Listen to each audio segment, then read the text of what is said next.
எது? நான் கண்டுபிடிச்சிட்டேன். எப்படா கண்டுபிடிச்ச? இந்த மூஞ்சி வச்சுதான்.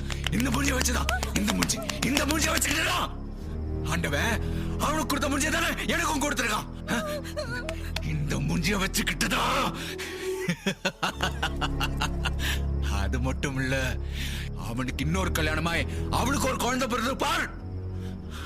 அவனுக்கு இதே மூஞ்சிதான். எங்கடா பார்த்த? இதே ஊர்லதான். ஆனா இவ்ளோ வருஷமா உன் கண்ணுல படாதவங்க என் கண்ணுல பட்டாங்களே. எதுக்கு சொல்றா? எதுக்கு? சின்ன வயசுல இருந்து உங்க அப்பா மேல வச்சிருக்க கொலவெறி, அதை தீர்த்துக்கிறதுக்கா? பின்ன எங்க அம்மா இந்த நிலைமைக்கு ஆளாக்கணுமே சும்மா விட சொல்றியா? போட்டு தள்ளிட்டியா? இல்ல, தப்பிச்சிட்டான். இல்ல நான் தான் தப்பிக்க விட்டேன். ஏன்னா நான் மாட்டக்கூடாது பார். நான் மாட்டினா அப்புறம் எங்க அம்மாவுக்கு. அதான் நான் தான் அவனை தப்பிக்க விட்டேன். அவனை கொன்னு அவன் புள்ள இருக்கானே, அதான் பாசத்துக்குரிய புள்ள, அவன் மேல பழிய போடுறதுக்காகத்தான் நானே அவனை தப்பிக்க விட்டேன்.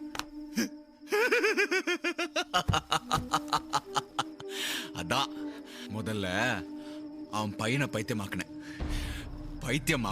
நீயே ஒரு பைத்தியக்காரன் சைக்கி, நீ அவனை பைத்தியமாக்கிட்டியா? அடிச்சு நம்புடா கிழவா.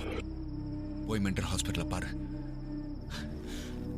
அவங்க அப்ப எப்படி எங்க அம்மாவை பைத்தியமாக்குனானோ அதே மாதிரி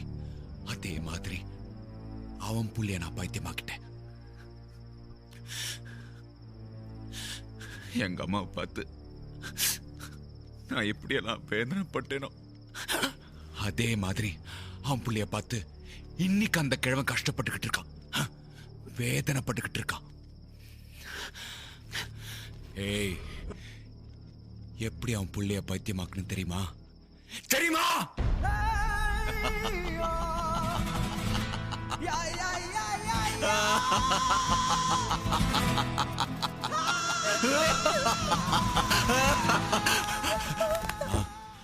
ஆனா நான் குடும்பத்தை பழி வாங்கறதுக்கு முன்னாடியே ஆண்டவன் உனக்கு துரோகம் பண்ணவனை பழி வாங்கிட்டாமா. ஆமாமா, ஒரு ஆக்சிடென்ட்ல அவன் பொண்டாட்டியும் செத்து போயிட்டா. அவன் காலம் போயிடுச்சு. ஆனா நான் விட மாட்டோமா. அவனை கொன்னுட்டு அவன் பையன் மேல பழைய போட்டுட்டு தோ இவனையும் தீர்த்துட்டு நம்ம 2 பேரும் வேற ஊருக்கு போய் சந்தோஷமா இருப்போம். என்ன? டேய், உங்க அப்பனை கொல்ல போறியோ இல்லையோ, உங்க அம்மாவை கண்டிப்பா சாவடிக்க போறடா. நீ என்னடா மறைக்கிற? அவன் சாப்பிட்டு 3 நாள் ஆச்சு. நீ ஊட்டாம சாப்பிட மாட்டான்னு தெரியாது உனக்கு?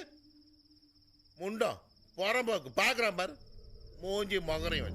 ஏன் சாப்பிடல? நான் செத்து போட்டா என்ன பண்ணுவேன்?